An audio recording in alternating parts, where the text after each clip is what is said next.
गाँव में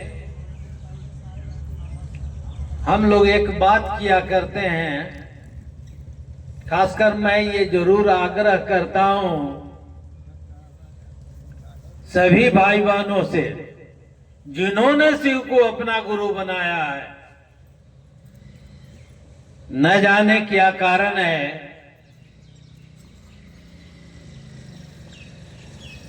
कि जब हम लोग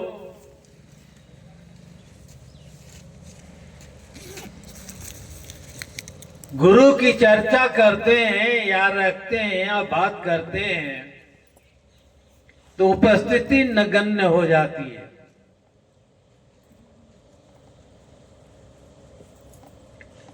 प्रत्येक मंचों से, प्रत्येक चर्चाओं में एक ही बात कही जाती है, शिव आज भी गुरु हैं, शिव जन जन के गुरु हैं। अब शिव शिष्य परिवार ने यह कहना शुरू किया कि आओ चलो शिव की ओर।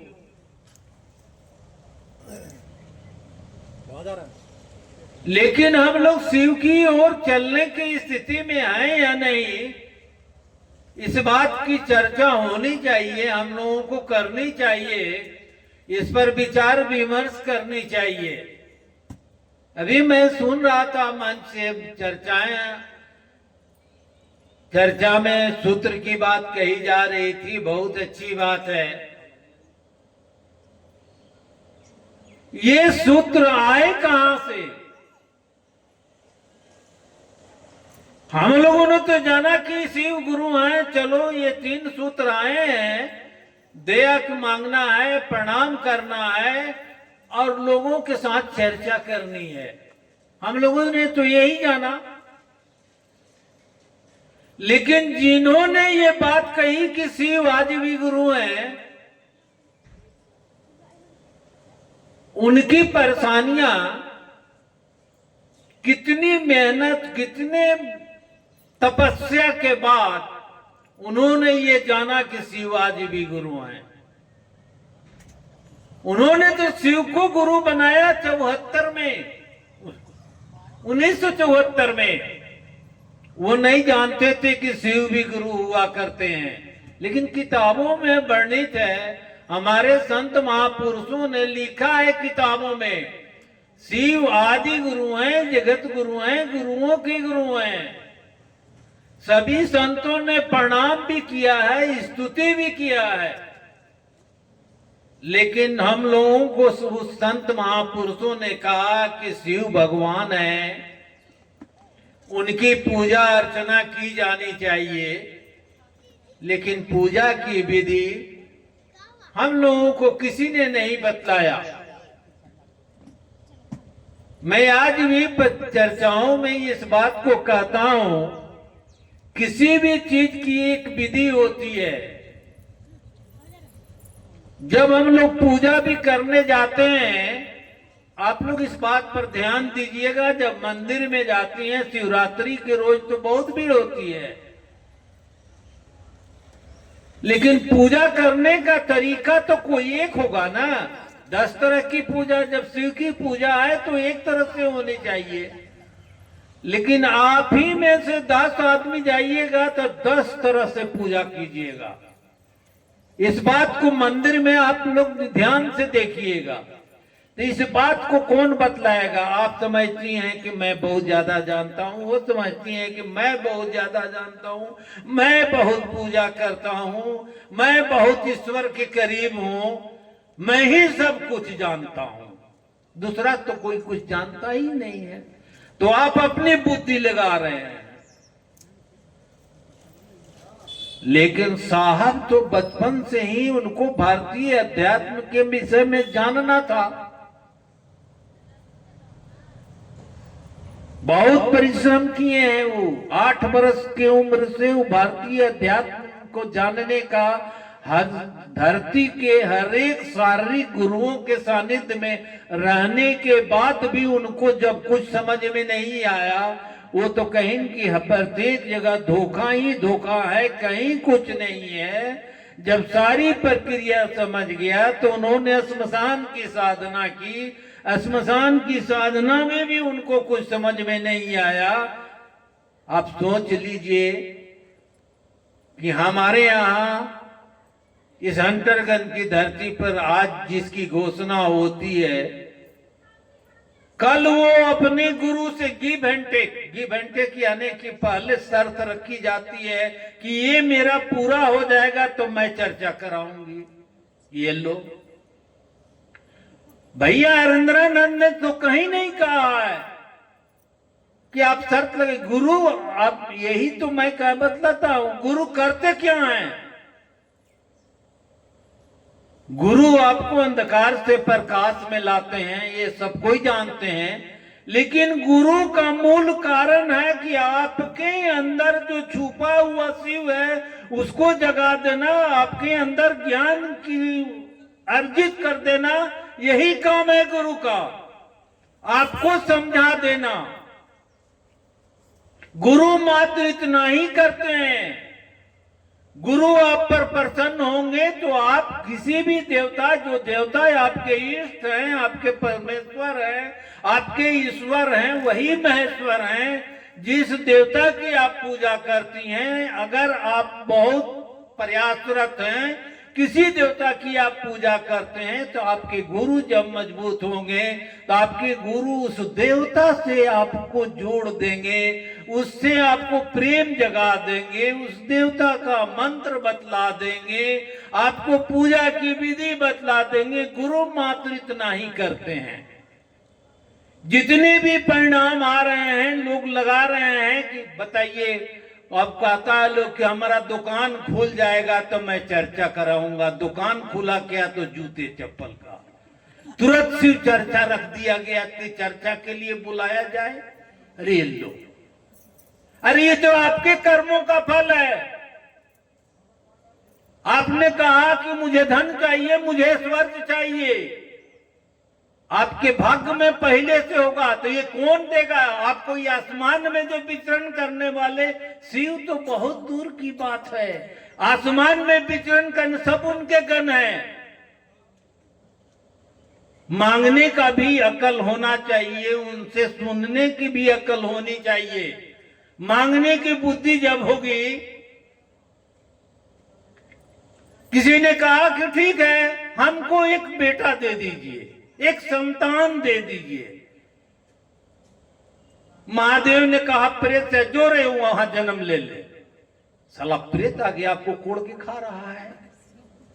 आप तो संतान मांगे हैं ना, आप कहां कहे हैं कि हमको होनहार योग्य संतान की जरूरत है?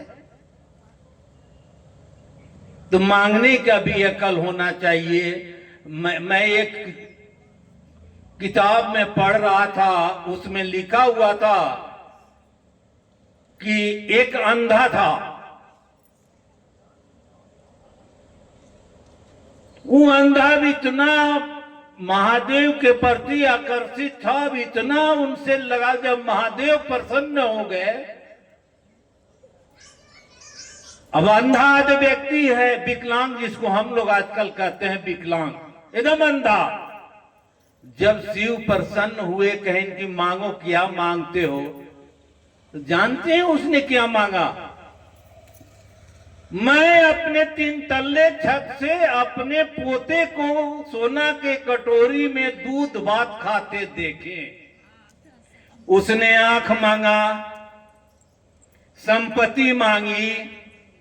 जब संपत्ति होगा, शादी होगी, तबे न बाल बच्चे होंगे, तबे न पोता होगा। उसने एक भवार्थ में सारी चीज मांग ली। देखिए, हम लोग चले हैं गुरु की ओर, और गुरु से जब तक स्नेह नहीं जगाइएगा, उनके प्रति आपकी इच्छा प्रगाढ़ नहीं होगी। अभी 30 तारीख के महोत्सव हुए, कोई कह रहा था कि काफी भीड़ थी, बहुत लोग वहां पर जुटे हुए थे। वही बात तो हम लोग यहां कर रहे हैं, कोई दूसरी बात कर रहे हैं। वहां आप हर दिन का समय व्यतीत, यहां 2 घंटे का समय हम लोग नहीं दे सकते। क्योंकि आपको धरती का आकर्षण इतना जकड़ लिया है। अतः चलो, अगर आपके अगल बगल में कोई गुरु बना है, अमूमन मैंने देखा है, सुना भी है कि आप चलती होंगी, उनको कहती होंगी चलो फलना जगह शिव चर्चा है, फलना शिव चर्चा करवा रहे हैं, चला जाए।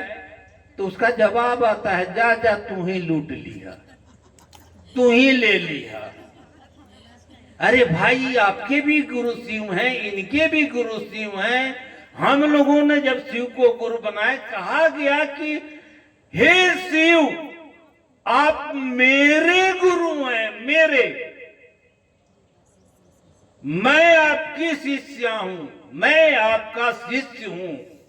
क्या कहा? मैं, आप मेरे, मेरा।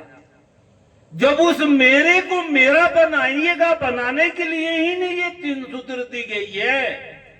उनको अपना बनाना है, उनको अपना बनाने के लिए प्रयास करनी है। उसी प्रयास के लिए 3 सूत्र बतलाए गए हैं। उसी प्रयास के लिए आपको लोगों से बातें करने के लिए कही गई है। चर्चा इसीलिए रखी गई कि आप, मैं कोई वक्ता नहीं हूं, कोई मैं अध्यात्म का कथाकार भी नहीं हूं, लेकिन मैं अपने गुरु की दया से गुरु का आदेशित कर्म करता हूं। मेरे गुरु का आदेश है कि मैं गुरु हूं, इसकी सूचना जन जन को दी जाए, लोगों को बतलाई जाए।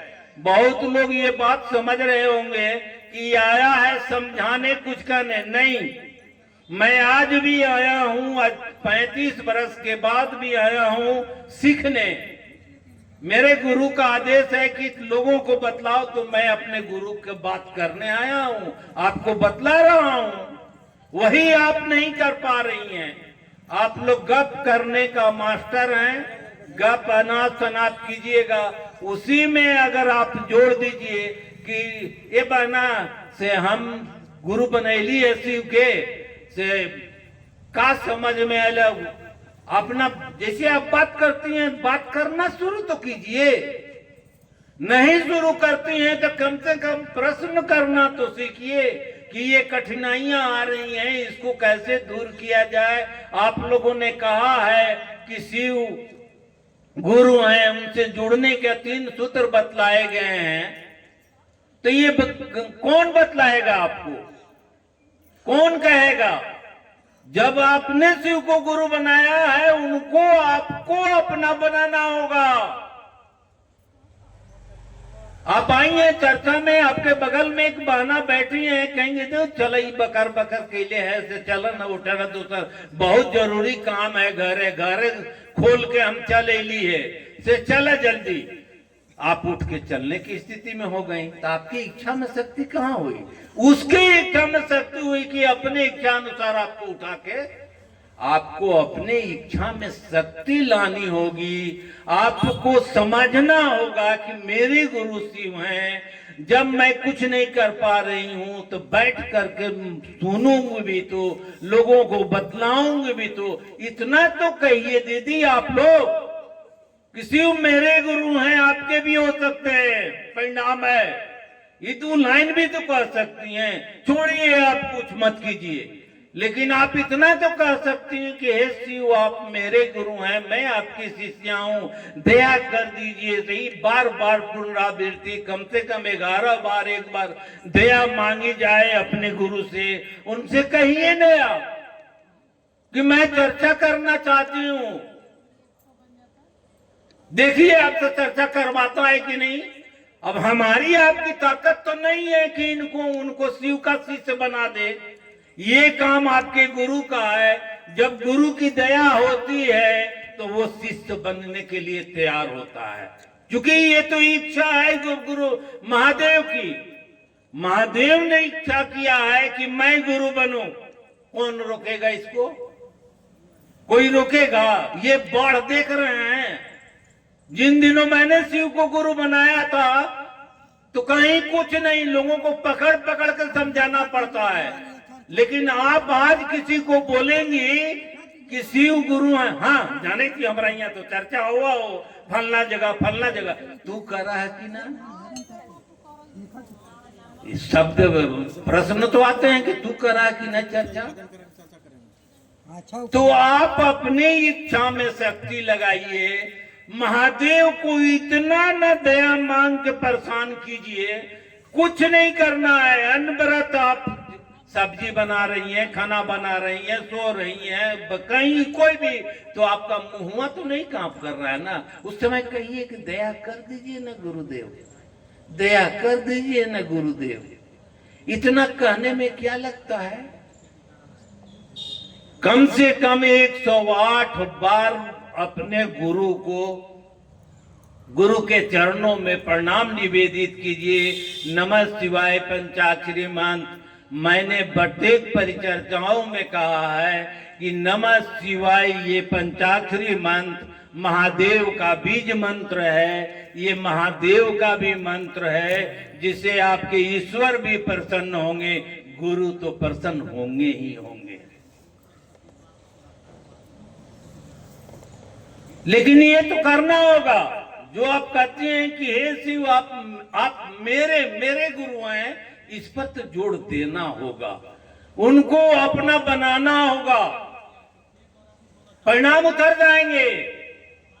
नित्य प्रतिदिन आप दया की याचना कीजिए, नित्य प्रतिदिन प्रणाम कीजिए। आपको अगर नहीं समझा दे तो फिर हमसे आके बात कीजिए, हम तो आपके घर के पास हैं। आपको समझ में, आप तो फेरा में हैं दूसरा, आपका गुरु प्रणाम दे रहा है, आपको क्या समझ में आएगा? आप नमः शिवाय प्रणाम कर रही हैं, देखिए मैया सब्जियां न जल जाए, नमः शिवाय देखिए मैया उन्हें बकरिया न घुल जाए, नमः शिवाय। अरे कहां से परिणाम आएगा? इसको आपको समझना होगा कि नमः शिवाय पंचाक्षरी मंत्र एक एक दाने पर जब उनका चरण का ध्यान आने लगे तो ये धीरे धीरे होगा दीदी, एक बार नहीं होगा, बहुत अथक प्रयास कीजिएगा तभी होगा, करती नहीं है। आंख बंद कीजिए। हम लोगों को तो महादेव ने, बड़े भैया ने ऐसा चीज दे दिया है कि हम लोगों को जो ध्यान की तस्वीर उस साहब ने बनाई थी पहले, बहुत लोगों को शिकायत था कि सर चरण का ध्यान नहीं होता है, तो उन्होंने बनाया चरण का। बनाने के बाद कहीं कि इस पर एक तक देखिए, नमः शिवाय अपना कीजिए। आपको स्वतः एक ऐसा समय आएगा कि आंख बंद भी कीजिएगा तो सामने खड़े नजर आएंगे। मैं भी मानव हूं, मुझे जब समझ में आती है, जब मुझे चरण का स्मरण ध्यान आता है, 108 बार नहीं 216 बार आते हैं, तो आप क्यों नहीं? आप भी तो इसी धरती के प्राणी हैं। तो इसको अपना बनाना होगा और दोनों सूत्र स्वयं करने का है, अमूमन कोई नहीं करता। पूरे प्रखंड की बात मैं बोल रहा हूं, इस अंतरगन के धरती पर कोई भी ऐसा शिष्य नहीं है जो दोनों सूत्र नित्य प्रतिदिन कर ले। कभी याद आया, अरे शिव को गुरु बनाए हैं, चलो प्रणाम कर लेते हैं, तो ये तो आप अपने गुरु पर एहसान कर रही हैं। हम आए हैं यहाँ कहने के लिए। शुरू शुरू में लोगों ने सोचा कि चलो अच्छा आदमी है, गलत आदमी नहीं है, अच्छा है, अच्छे बतवा कहता है, चलो शिव को गुरु। विचार में वो विचार हुआ आपका, तो विचार में आपने शिव को गुरु बना लिया, लेकिन कभी भाव में आने ही नहीं दिया। भाव तभी आएगा जब उसके पीछे लगिएगा, दया की याचना कीजिएगा, प्रणाम कीजिएगा। विचार के बाद भाव आते हैं, भाव के बाद भरोसा जगेंगे, भरोसा जगने के बाद कोई दुख नहीं है, कोई अविश्वास की बात नहीं है कि ज्ञान रूपी गणेश आपके अंदर उपज न जाए। बराबर चर्चाओं में मैं करता हूं, करके तो देखिए, लेकिन दिक्कत है कि कोई करता नहीं है। आज जब करता नहीं है तो आपके अंदर आवेश जगता नहीं है। बहुत दूर तक की आवाज, हमारे रोड पर घर तक की आवाज गई है। मैं अपने गुरु से क्षमा वहीं मांगा, चूंकि इन्होंने मुझे कहा था, लेकिन हमारे दिमाग से उतर गई थी बात। लेकिन आवाज कान में आई, हम कहीं तुरंत हम चल दिए मोटरसाइकिल लेके। लेकिन देखिए, आपके अंदर आवेश जब जग जाएगा अपने गुरु के प्रति, तो आप खाना खा रही हैं या कोई भी जरूरी काम कर रही हैं, या कोई कह रहा है कि फलना काम करके जाओ, तो आप नहीं मानेंगी। नहीं, वहां चर्चा हो रही है, मेरे गुरु की बात हो रही है, मैं वहां जाऊंगी। ये आवेश हुआ, ये आवेश अंदर आपके अंदर जगता है, और आंख बंद करने पर या खुला रहने पर उनके चरण का ध्यान आता है, तब तो काम बनेगा दीदी। आना तो घर के चौका बर्तन छोड़ के अभी भर दिन बैठे से क्या फायदा, समय व्यतीत हो गया। जैसे बढ़िया दाल भात खा कर रजाई ओढ़ के सूती है, ठंडा में बैठे से क्या मतलब है। जब कर्म नहीं कीजिएगा, डॉक्टर साहब कहेंगे फलना फलना पेट दर्द में बहुत जरूरी है, ये हॉस्पिटल का प्रांगण भी है, उन्होंने लिख दिया दवाई, आप कहेंगे हाँ ये दवाई, जैसे बढ़िया तो फलना दवाइया है, चलो खा लेते हैं, तो ठीक हो जाइएगा। नहीं ठीक होइएगा, जब तक डायग्नोसिस का दवा नहीं खाइएगा पेट दर्द ठीक नहीं होगा। वही दवा है, वही आपके पूरे बीमारियों का 3 टैबलेट है, दया, चर्चा और प्रणाम। 3 गो एंटीबायोटिक है, जिसने भी खाया कमाल का आदमी बन गया। जिसने भी कहा कि बड़ा तीखा लग रहा है, वो रह गया वहीं। तो ये तीनों तीखा टैबलेट खाना होगा दीदी, तीनों टैबलेट नित्य प्रतिदिन। इसलिए आप लोग उनको ऐसा प्रयास कीजिए, हम लोग अपने गुरु का बाह पकड़ने के लिए तैयार हैं। पहले गट्टा पकड़ लो गुरु को, पहले कह लो कि साला बिल्डिंग बन जाए, कार हो जाए, हेलीकॉप्टर हो जाए, गट्टा पकड़ लिया पहले ही। नहीं, आपका प्रयास होना चाहिए कि आपका गट्टा महादेव पकड़े, कि आपका ये लोक और वो लोक, लौकिक पारलौकिक दोनों मनोरथ स्वतः पूर्ण हो जाए। ये तभी होगा जब आपका वो गट्टा हाथ पकड़ेंगे।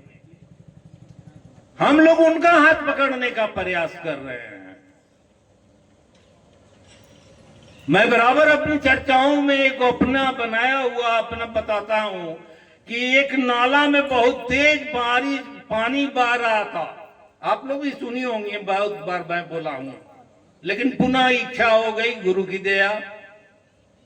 नाले में पानी इतना तेज बहाव था, उस नाले के उस पार एक पिता एक पुत्री दोनों खड़े थे, दोनों को नाला पार करना था। पिता ने अपने पुत्री से कहा कि मेरा बांह पकड़ लो।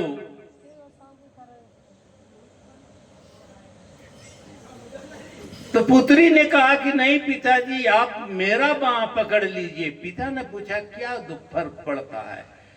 तो लड़की बड़ा सटीक जवाब दी, मेरी कोई मजबूरी हो सकती है, कोई लाचारी हो सकती है, मैं अपने पिता का हाथ छोड़ सकती हूं, लेकिन एक पिता कभी अपनी पुत्री का हाथ नहीं छोड़ सकता। तो यही गुरु का प्रमाण है कि मैं यही कहता हूं कि अगर गुरु आपका हाथ पकड़ लेता है तो आजीवन आपका हाथ पकड़ के आपको यहां तक, कितना दिन का जीवन है ये, बहुत प्रेम से कोई जिएगा तो 45 न 50 वर्ष, 50 वर्ष के बाद से 60 वर्ष में खाए खाए करते, अब 60 से 70 में ही करते जीवन व्यतीत करना है। अब बहुत छोटी सी यात्रा पर आए हैं। इस यात्रा से जो हम लोगों को महायात्रा पर जाना है, उस महायात्रा की तैयारी करनी चाहिए हम लोगों को कि पुनः ये सुंदर सी काया शरीर महादेव की ओर से हम लोगों को मिल जाए। इसलिए इन तीनों सूत्र को पकड़िए, ये प्रमाणित सत्य हैं और शिव गुरु हैं, ये भी प्रमाणित सत्य है। सबों ने कहा, समय जाड़े का है इसलिए मैं बहुत ज्यादा समय तो नहीं लूंगा, लेकिन ये निश्चित है कि शिव आपके गुरु होंगे तो आपका लौकिक पारलौकिक मनोरथ स्वतः पूर्ण होंगे, मांगने की कोई जरूरत नहीं पड़ेगी। शिव आपके गुरु होंगे तो आपकी परिवार रूपी छोटी सी बगिया सुगंधित हो उठेगी, लहलहा उठेगी, आपके जीवन में कमल ही कमल खिलने लगेंगे। आप सभी के